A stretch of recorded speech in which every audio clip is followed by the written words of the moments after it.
transferring to stream. Just 1 second, and then we're going to live stream.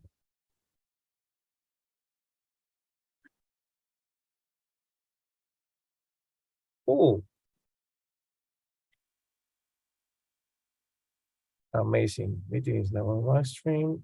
Okay. Thank you so much. Thank you so much, everyone, for joining today. My name is Mario Rodriguez, currently Partnership Manager at Omdena and also Chapter Lead on Mexico. So today we're going to have a great presentation with Dr. Wu as a special guest. So let me share my screen pretty quickly.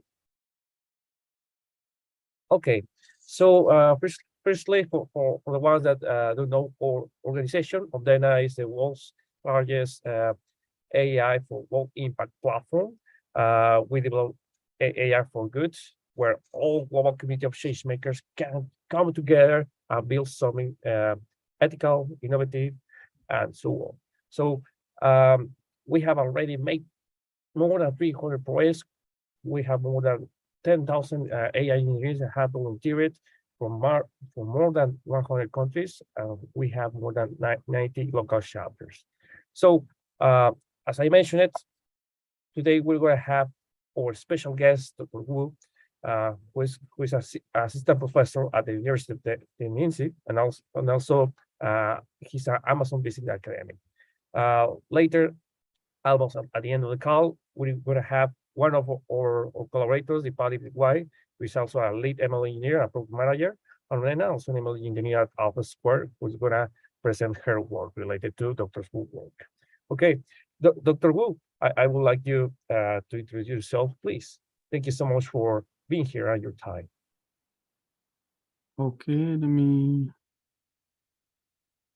share my screen. Sure.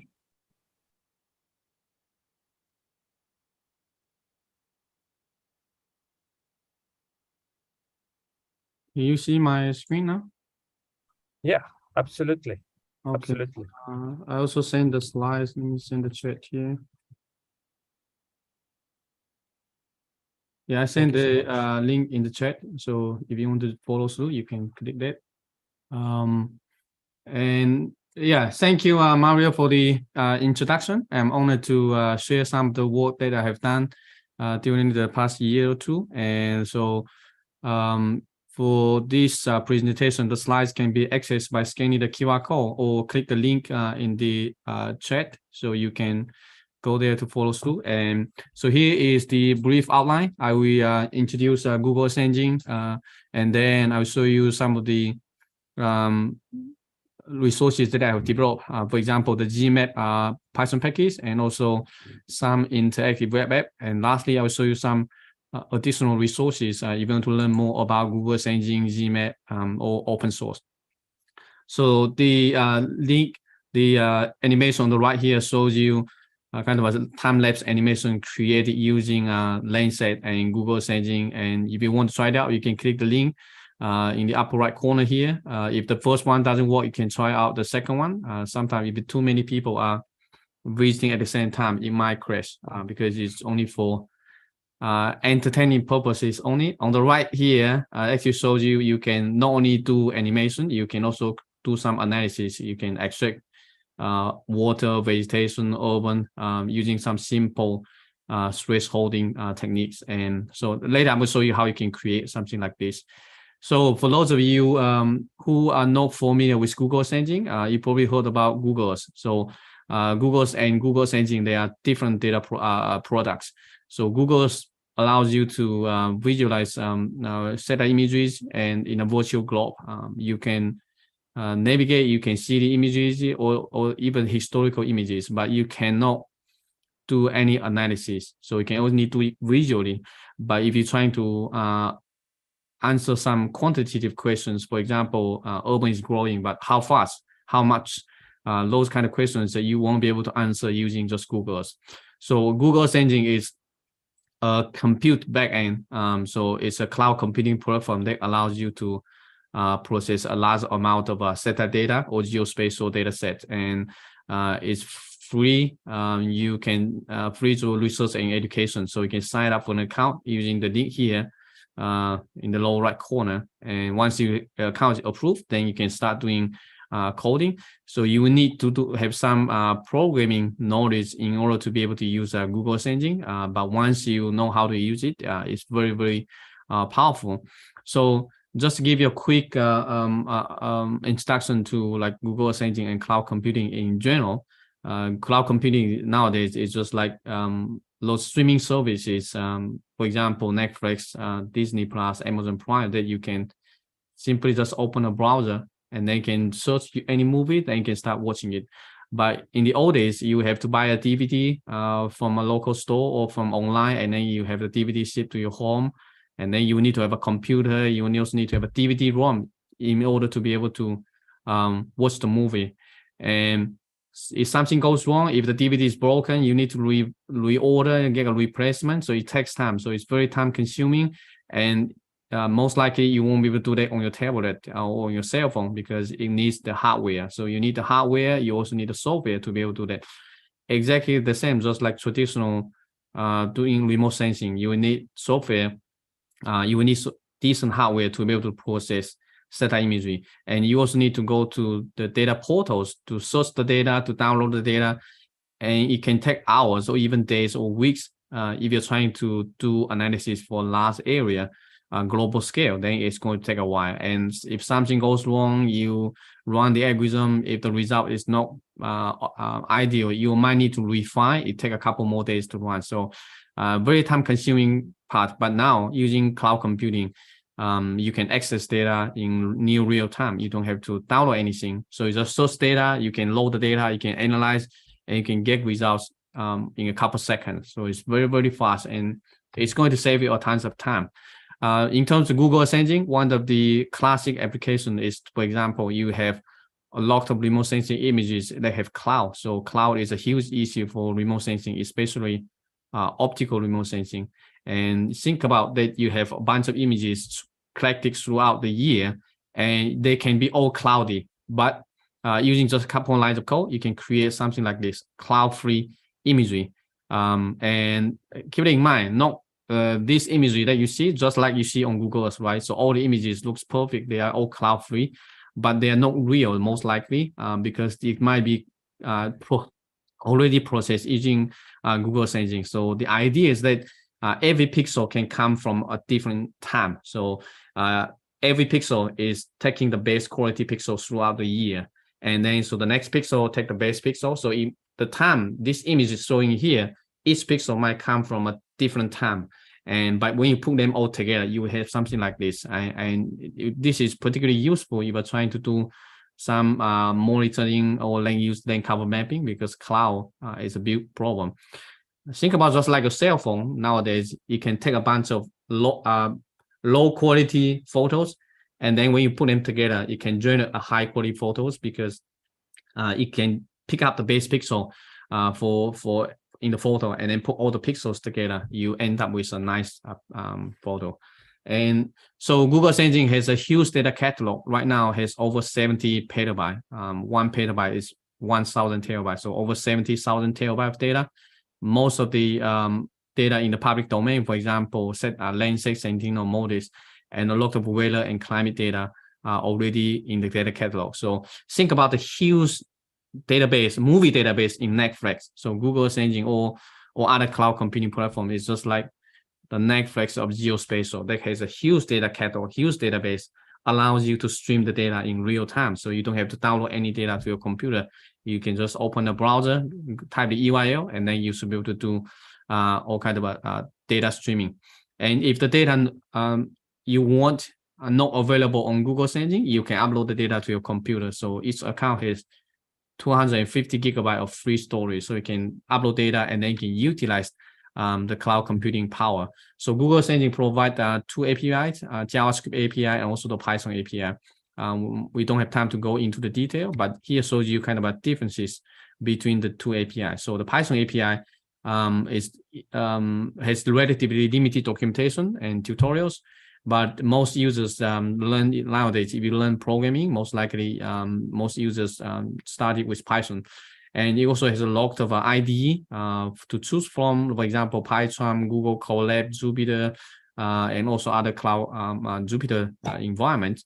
It also has a huge ecosystem, so you have a lot of options for visualization, and you can also integrate with desktop GIS, just like QGIS, and you can also have communication with your computer, also do machine learning, deep learning. So those are some of the things that the JavaScript API cannot do.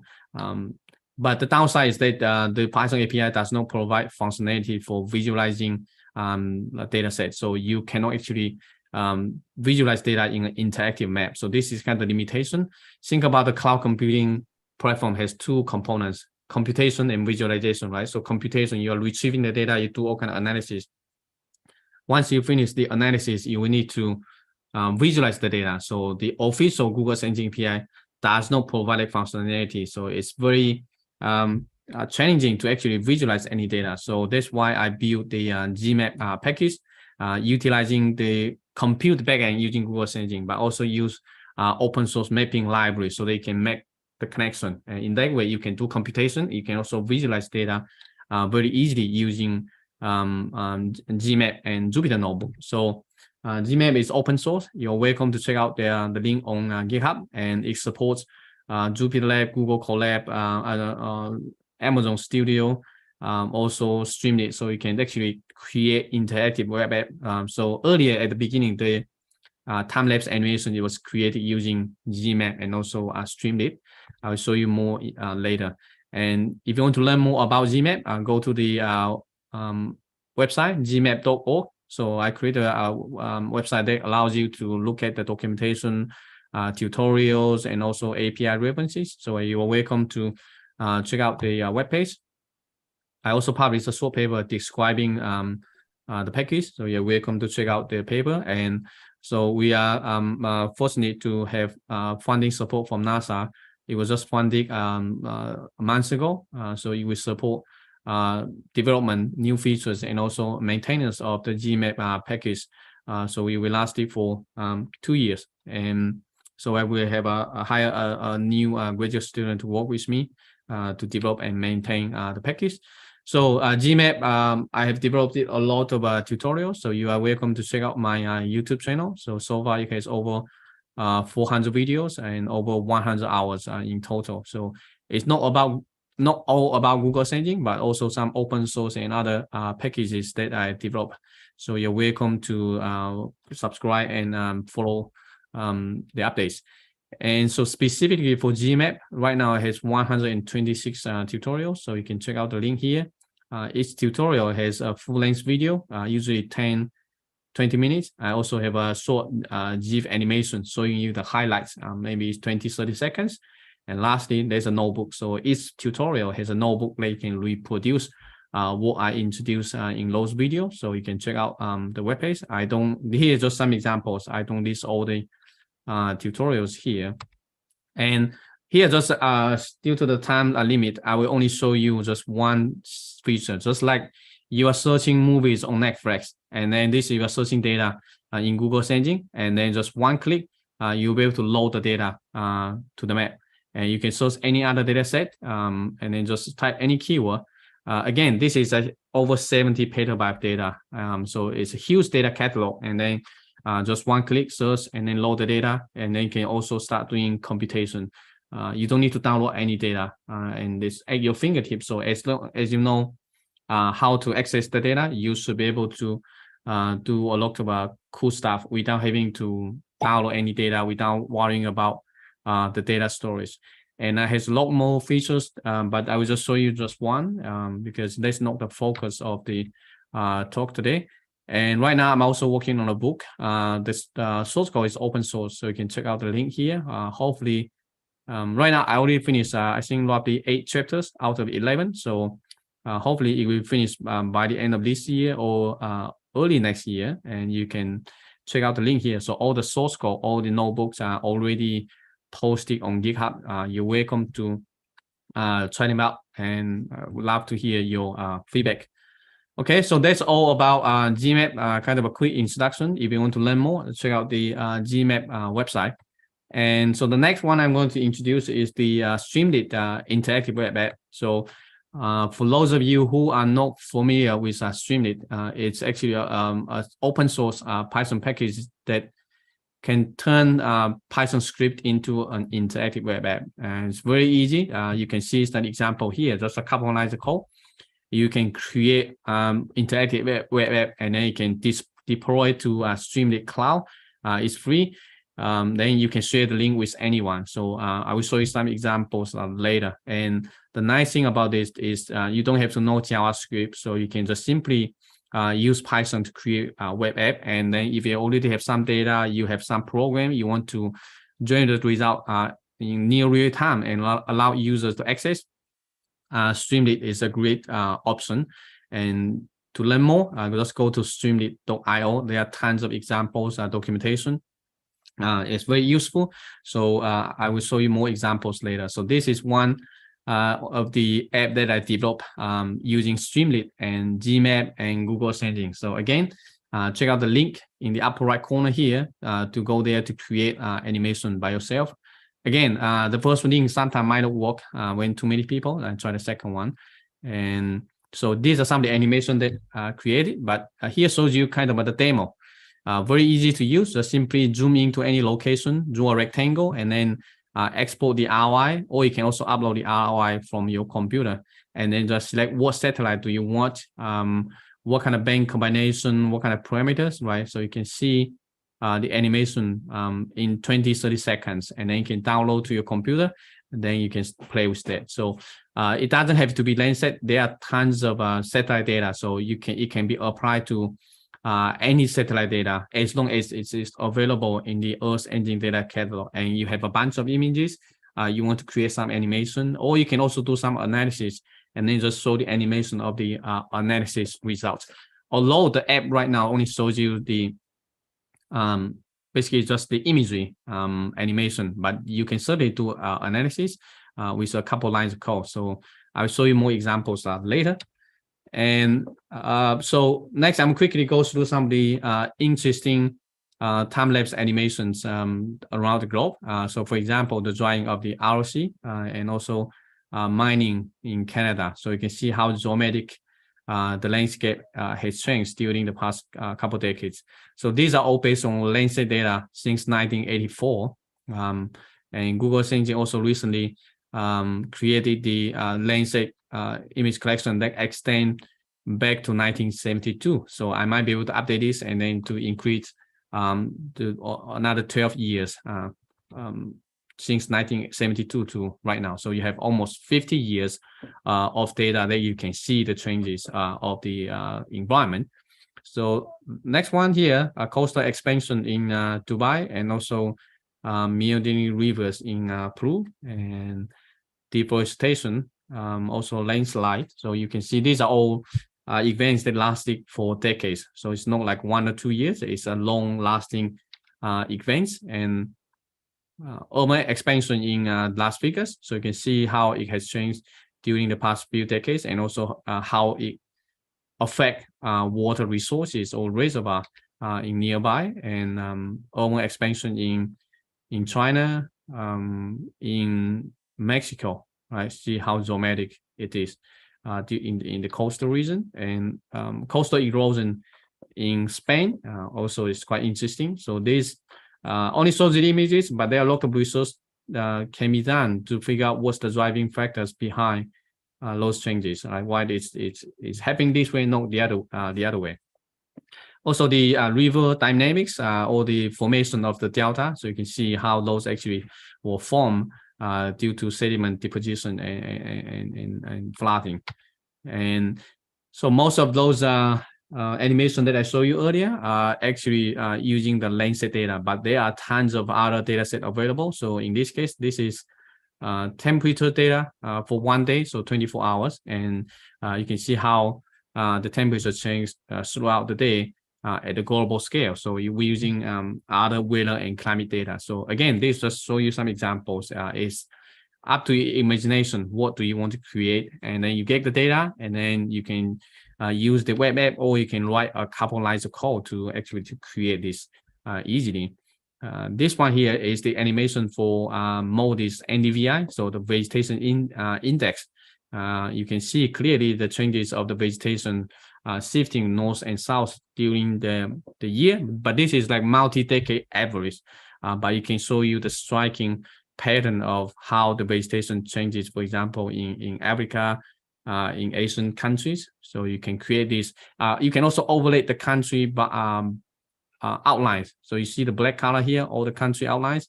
Those are you can overlay any data layer, vector data layer on top of the raster of the satellite imagery.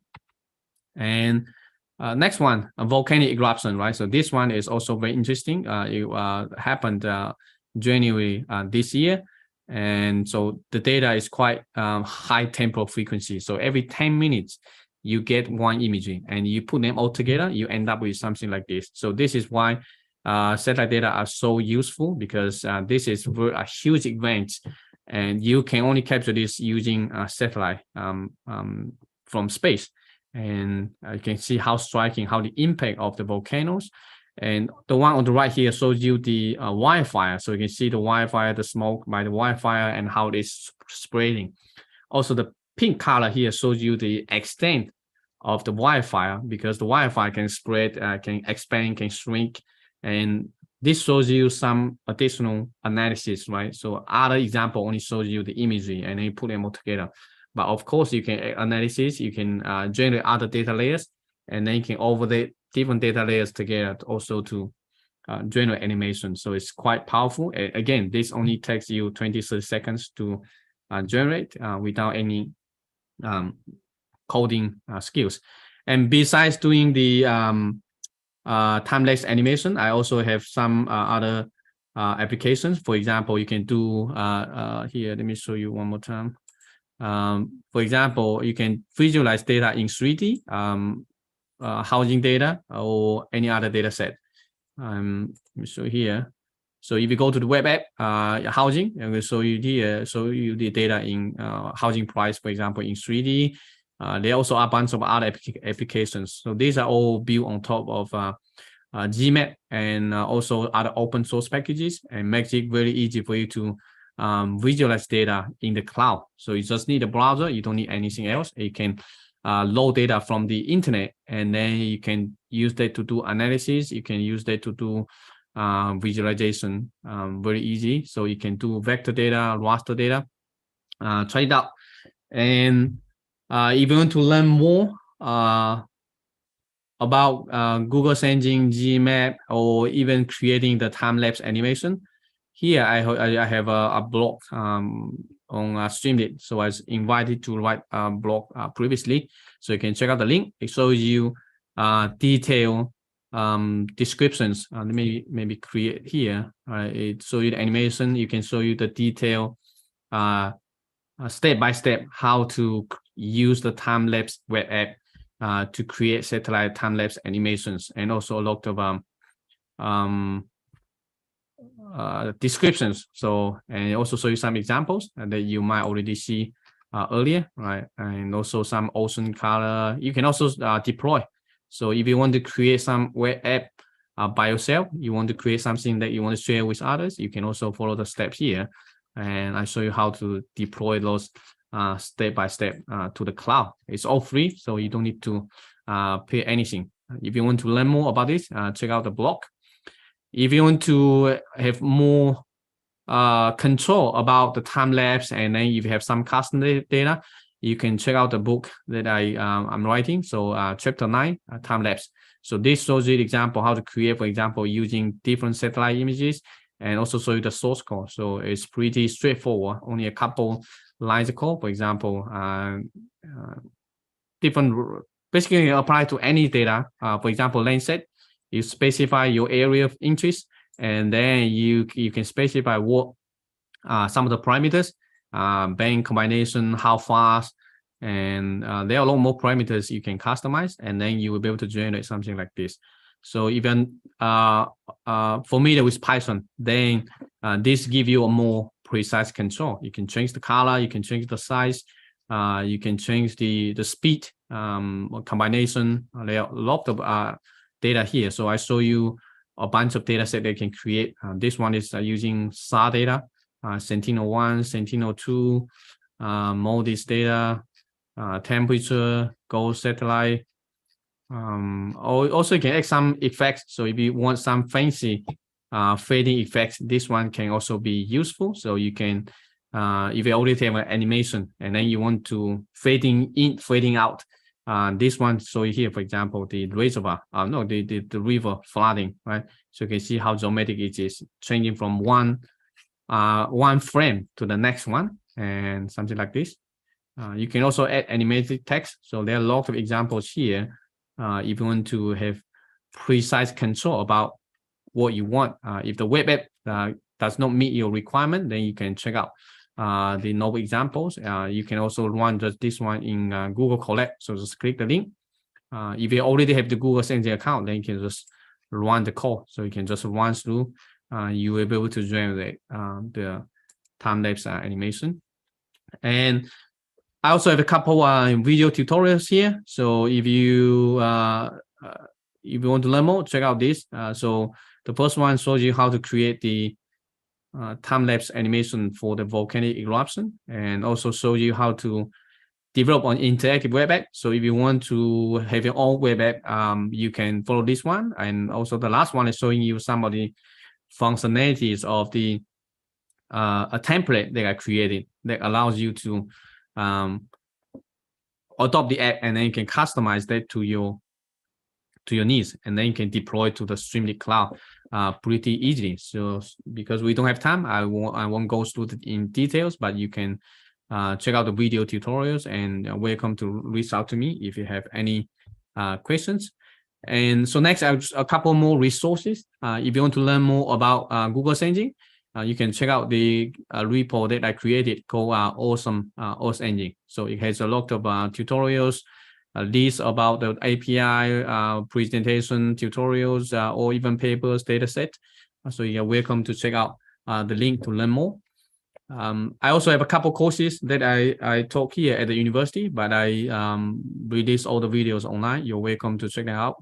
The first one is geographic software design. So I teach how to create open source packages, how to develop open source packages, and how to maintain or publish open source packages. So cover a lot of practical tools, for example, Visual Studio Code, Google Colab, and some open source packages that might be useful that you can build on top of.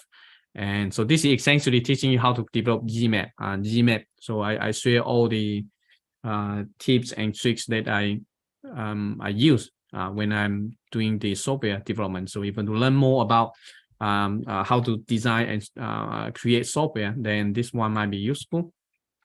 And the other two courses are spatial data management with Google Sensing. So cover the basics about Google Sensing and how to use that and Gmap for larger scale geospatial analysis. And the last one is PostGIS. So if you're interested in spatial database, then the PostGIS might be useful. So you can also check out the link here to check out the video. Okay, so that's all for my presentation, and I'm happy to answer any questions.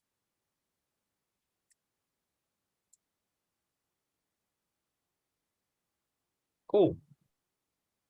This is pretty amazing, Dr. Wu. Really appreciate it. Before we go to the Q's and answers within your presentation, I would like firstly to go with Dipali, so that she can also be with us and show the work that she has worked to present with you. Okay. Yeah, sure. Are you ready also, Dipali? Yes, yeah. Let me share my screen. Okay. And yes. Give me just a second, please. Thank you so much, Dr. Wu, for the wonderful presentation. Thank you, Mario.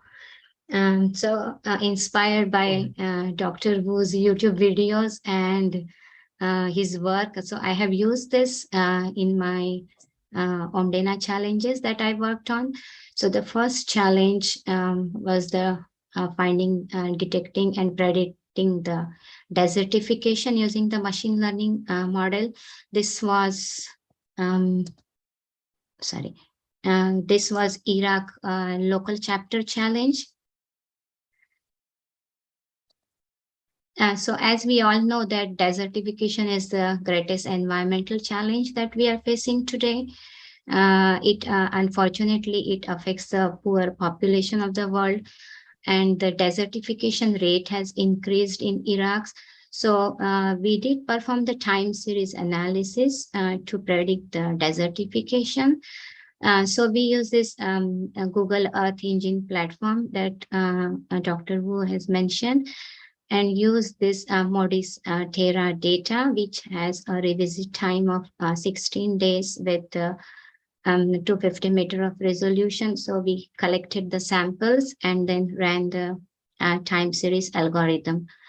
And this is the result. This is the NDVI forecast for 2 regions in Iraq. And you can see in orange the prediction of this NDVI. And this is the animation that we created. It shows the NDVI over a period of time, and I use this MODIS Terra data. This is the animation using a Landsat 8 data. And these are some true and false color animations, false color composite using the Landsat data.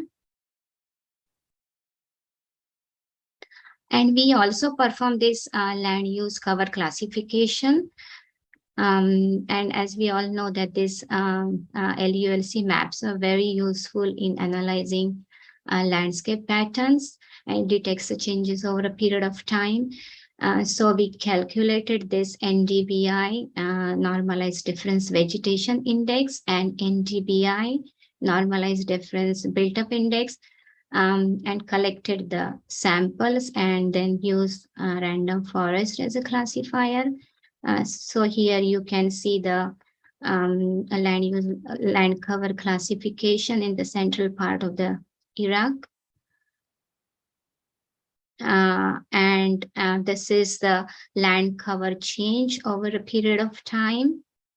So I use this Copernicus global land cover data set. This was another challenge where we studied the urban heat island and the relationship between this urbanization and land surface temperature. So here you can see the time series, and I use this MODIS data and the land surface temperature 1 kilometer band. And you can see there is a direct relationship between the NDBI, that is the built-up area, and the land surface temperature. And as you can see here, as the NDBI increases, even the land surface, there is an increase in land surface temperature. And this one is the normalized difference vegetation index. It's the inverse relationship you can see here. And this is, this is the NDVI for Gujarat state in India. I use this MODIS Terra data. And this is the enhanced vegetation index for the state, Gujarat state in India. And these are again the true color and false color composite using Landsat data. This is for the entire region in the Gujarat. This is a true color composite using Landsat 8 data. And this is a false color composite using the Landsat 8 data.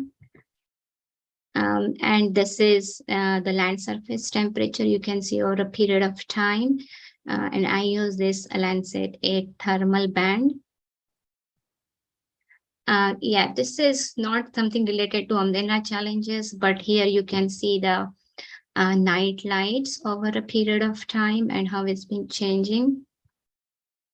And this is a Mississippi River the part of the Mississippi River. This Mississippi is the second longest river.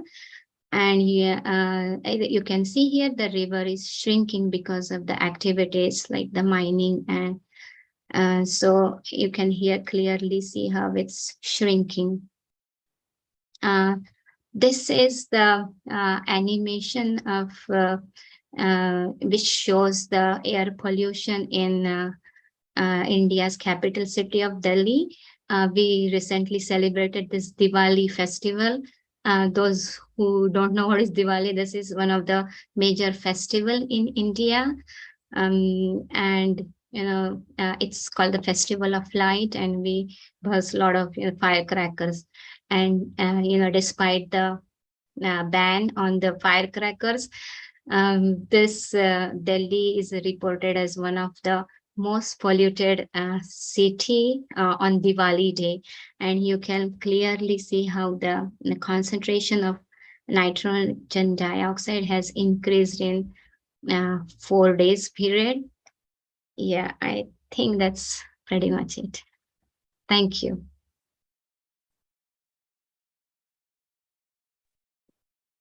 Thank you so much, Dipali, for your wonderful work and also presentation. Dr. Wu, wondering if you could give some comments to Dipali about the work that she has presented. Yeah, it's very interesting and a lot of work. I see you create a lot of animation both using the web app and also the Copernicus. And yeah, it's well done. You can one potential improvement is you can actually add the boundary on some of the area, because some of the unless you already know that where the area is, sometimes it's difficult. So because it's like small scale, you can put some labels and maybe change the title to make it more. So when you post it online, people know exactly where it is. Or you can, if there's a large area, put some like the boundary, the country's boundary or the county or something like that. So it makes it easier to locate where it is, where the changes are happening. So that's just basically adding more background information to the map, so it's easier to interpret. Other than that, I think it's great. Also, some color, you might be able to change some of the visualization parameters to make it a little bit brighter. I think some images might be a little bit darker. It's difficult to see, but yeah, overall, I think it's well done. A lot of work. So thank you for your presentation. Thank you so much. Thank you so much for your valuable feedback. Okay. Any question from the audience? Yeah. For everyone in general, please go ahead. Even in your social media, I can read you all. Okay. Let's see also LinkedIn. Okay, no comments here in Zoom also. Just a practical calculations. Let me show you one. Yeah. Rotated. Yeah.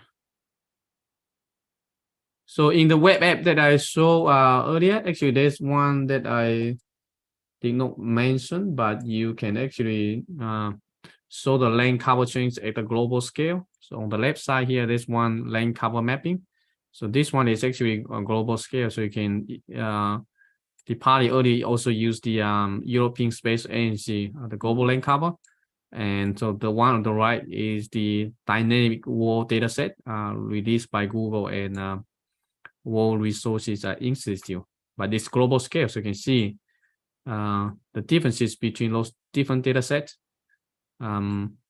different resolution, but they all use kind of deep learning and similar data set, Sentinel-2, Sentinel-1, but you can, this is at a global scale, so you can do that for anywhere. So if you zoom into any location, for example, in Asian countries, you also should be able to see the differences. It might take some time for the data layer to load up, especially for the dynamic world data set. But once it's loaded up, you can compare. Okay, it's here, it's coming.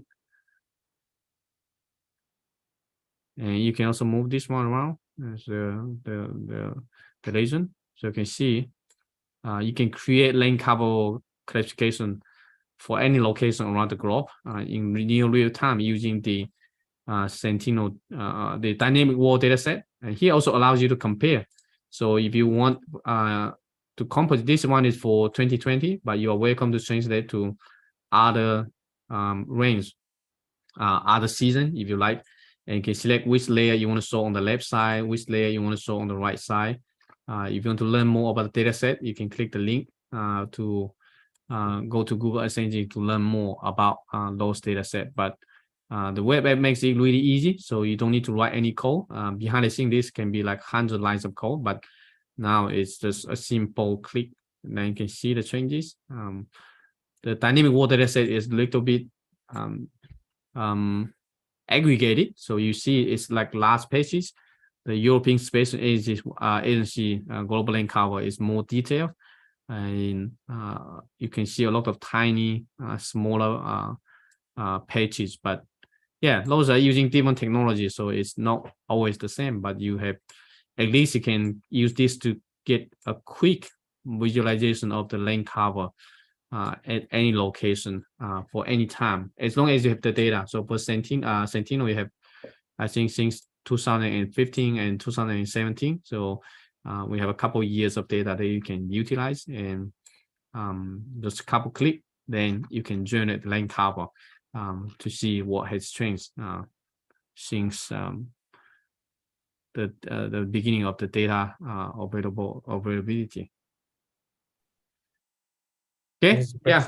pretty amazing, Dr. Wu. Mhm. We have around some questions in the comments. Okay. The first one that comes from Saki Patel. He asks, is there a good resource for Python documentation for Google Earth Engine? Good resource Python documentation. So it's the Google Earth Engine. The Google Earth Engine documentation. That one is usually the right now the so if you go to the simply source Google, oops. Just type Earth Engine, and then go to the platform documentation. So the API pretty much are very similar. So you can read the documentation here. They are all using JavaScript that is pretty similar. So if you click here, the libraries, the JavaScript and the Python are pretty much the same in terms of computation. If you're looking for visualization, then you can check out Gmap. Gmap is basically the, let me see here, GEE map. So Gmap is the one that you can learn more. So you can check out the documentation tutorials. You can also check out the book here. So you can take a look at the all the source code, and also for the first chapter, you're able to see the content. So this is, if you want to learn more about Python, this is where you can find out more information about Google Engine and Gmap. And Lovely. Next question. Yeah, so I'm going to be continuous, Dr. Wu, and Leslie with the body also. So for you, Dr. Wu, from Louis Herbert, this person asks, can this be done for the moon or other planets, or not for the moment? Oh, right now it's just for the Earth, because all the data right now over in the catalog is just for the globe, so it's not for the moon. But if you want, you can have some data download to your local computer. You can probably deal with some algorithm using the moon, but this right now is mostly just for the planet.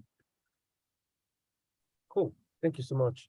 So next question also from Saki Patel. Does Google Earth Engine provide real-time satellite data? It's near real time, not real time, but you are welcome to check out the dataset webpage. So if you go to home, and I think it's Earth Engine, and then the dataset. So you can look at all the weather and climate dataset. So climate, atmospheric or weather dataset. There are a lot of dataset available. So you're welcome to check them out. For example, click any of those, and then you simply see what's the date range, right? So since 2000, and this is 2022, October 25th. So I think it's like maybe 1 or 2 days. but some of the data set might be more near real time. For example, the ghost data set, that one usually lasts a couple hours. So if you, let me see here, all right, 26. And so depends on the data set. Some might be a little bit near real time. Some might be like 1 or 2 days, but most likely it will be there within at least 3 days, I think, in terms of weather and climate data. Oh, thank you so much. There is another question. Does Google Earth Engine have datasets with predicted rainfall? Thanks. Yeah, so GPM. So this one is the rainfall, right? Global precipitation. I'm not sure about the prediction, but at least all the mapping. So you might be able to, try out. There are some like simulation products that allow you to get some prediction. But if you want some monitoring data set, the GPM is the one that's about rainfall data. So you can see the total amount of precipitation depends on the temporal scale that you want. So it's in there already, the data set. So just search and then find a data set that you like. Cool, thank you. Another question from Rebati. Is it possible to detect nitrate leaching or N content in the topsoil using Google Earth Engine satellite image analysis? I'm not familiar with those, but as long as you have the data set for that, you can. But if you don't have the data set, you can upload the data set. But you will need to write your algorithm. How you want to detect depends on algorithm. So Google's engine provide the data, but it might not directly have the data for your research. So you have to figure out how to write algorithm to use other data set to derive something you want. If it doesn't, then you will need to upload the data, and then you can write algorithm to do that. Amazing. We have a nice comment from Leonardo and also a question. He says, that's some unbelievable work, Dr. Wu. Thank you. My question concerns the Timelapse app. Will you please recommend which RGB band combinations are more appropriate for certain uses? Example, urban areas, rivers, etc. Yeah, so you can use some common, just use some of those examples that I provided. For example, for water, definitely you can, water is more obvious in the near infrared band. So you definitely need the near infrared, but you can, let me see if I saw the examples earlier here, right? So for rivers, definitely this can be quite obvious. So you can use the blue band.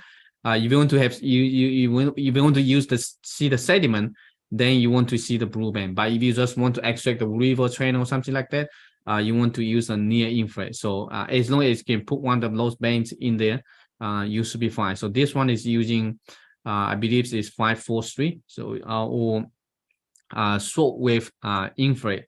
And so here, let me see if we can. Not this one. Where is it? So time lapse. And all right, so by default, this is the one that's I used to create, for example, for water, but you can try it out. So if it's not a good combination, you can try others. And for urban, you can also, for example, near infrared, red and green, just like the one that I show you. Oops. All right, I show you some examples, so you can take a look at those examples. For example, this is using the urban, right? It's one combination, but there's also another one showing like this. So different band combination can highlight different features. It might depend on location, but in general, this one is just using the regular 2-color composite, and this one is using the first color composite, and this one is using a different one. So there are lots of examples. If it is obvious, you can use any combination, you will still be able to set it. If it is not so obvious, then the main combination might be very important to highlight the features. Nice, thank you. Thank you for answering that. We have a question from Dede. Can drone data be imported in Engine and be processed? Points cloud? Yeah, drone imagery, yes. Point cloud, no, it doesn't support point cloud. But if you already have the point cloud interpolated into DM, then you can upload the DM. So it needs to be some kind of GeoTIFF. Cool. A question from Antonio Arroyo. Is it possible to visualize chlorophyll in lakes NDCI index? Yes. So after you do the algorithm, after you basically use at the end, it's just an imagery.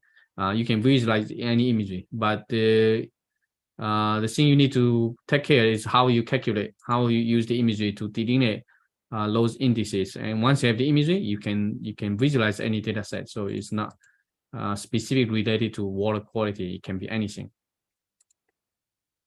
Nice. Thank you. A question from Abby. Sorry if my mispronounced it. Which one is better for beginners for GEE, on website or Jupyter Notebook? It's up to you. It depends. So if you already know Python, then you can just use Jupyter Notebook or Gmap. If you want to start with JavaScript, but eventually you should be able to do both because the API, they are pretty much the same. The only difference is the visualization. So JavaScript has very different visualization than Python. It's up to you. So, I think if you just following Gmap and also following the book, then you should be able to get started because you just one click, you open the browser, then you can just click through, you will be able to run the code. So it's nowadays it's pretty easy to get started with either of those. Thank you. A question from Ayu Putri. Does Google Earth Engine provide high resolution image? It depends on what's your definition. So if you already has for example, in the US, you have 1 meter resolution, high resolution imagery, at 1 meter resolution, but at the global scale, it's not. If you are talking about the Google Earth imagery that you see on Google Earth, those are commercial images. They are not free. So here, if you look at this one, these are high resolution images, 1 meter. And you also have the planet imagery. I believe the Sweden or Swedes, I'm not sure, but there are definitely some data set available. So US has the most rich data set. At the global scale, you have some, for example, Sentinel 10 meter, but sub-meter resolution is not. Most likely you will have to buy the data by yourself. Amazing. Thank you. We have two last questions, one for you and one for Dipali. The last question for you from Farouk Unite, sorry my pronunciation. He asked how to calculate zonal static area from raster to store area of raster layer into respective zone. I'm not quite sure about your question. If it is just a simple zonal statistics question, then you can look at my the book chapter 6, and I believe it's 6.5. So here shows you a couple examples how you can do zonal statistics with different applications. So you can have a vector data, you have an imagery, and then you can calculate the mean, maximum, something like that, or you can calculate the lane cover composition. So for example, how much was the percentage of lane cover within that polygon, each lane cover, what's the percentage of that? You can also do it by 2 images. So it depends on what you want. You can check out the source code and then just adapt, change your data set. Then you should be able to get zonal statistics pretty easy. So those are just for the book, but you can also check out my YouTube channel. So I also have videos showing you how to do it. Cool. Thank you so much, Dr. Wu. I'm going to pass now with the Pali question. Mm-hmm. Okay. Just please help me with on sharing your screen, please. So the question for Dipali from Rohit. Hey Dipali, did you use open source data for your visualization of data, especially for India? Yes, that's all open source data. So I use this Sentinel Hub EO browser. And yeah, so that's all open source data. Yes. Thank you so much, Dipali. Last question also from Farouk Unite. For Dr. Wu, can we count the number of pixels? Yes, you can, but it's not recommended. In Google Search Engine, never count the pixels. It's incorrect because most of the stuff are at a global scale. So you should calculate the area, and then area divided by the pixel size, the square meter, then you get the pixel count. Never directly count the pixel count, because think about it's the rectangle. You can have 10 pixels in the polar region and 10 pixels in the near the equator. The area is very different. It can be 100 times different. So Google Sensing is very different from traditional remote sensing that you can open the images, you count how many pixels, because you rarely use a global scale imagery. But Google Sensing, everything is at a global scale. So if you only have a very tiny small area for local reason, you can count pixels. But counting pixels in Google Sensing is the wrong way. So you should calculate the area using the zonal statistics, and then can get the exact area, and then just divide it by the square pixel resolution. Then you get the count, if that's really what you want to get. This is awesome. Dr. Wu and Dipali, I really appreciate your time and your effort today for making your presentations, your preparation, and also answer all these questions. I think that all collaborators will really appreciate it, so that for full engagement and for full projects, this will really help them to make their projects collaboratively and so on. So this is pretty insightful. So I see pretty nice comments from the one that asked the question, and others that didn't make any question, but really appreciate all the knowledge that you shared. So thank you for today. Really looking forward to see your videos in your YouTube channel and so on, and so on. So thank you all. Really also appreciate our viewers, followers for watching this, and see you next time. Okay, thank you, Mario, and thank you, Dipali, for the presentation. And again, if you have any questions, you can post questions on GitHub. All the GitHub reports, they have a discussion section so you can ask questions. You can also open issues, and if any questions, let me know. Take care. Bye bye. Thank you, Dr. Wu. Thank you, Maria. Take care, everyone.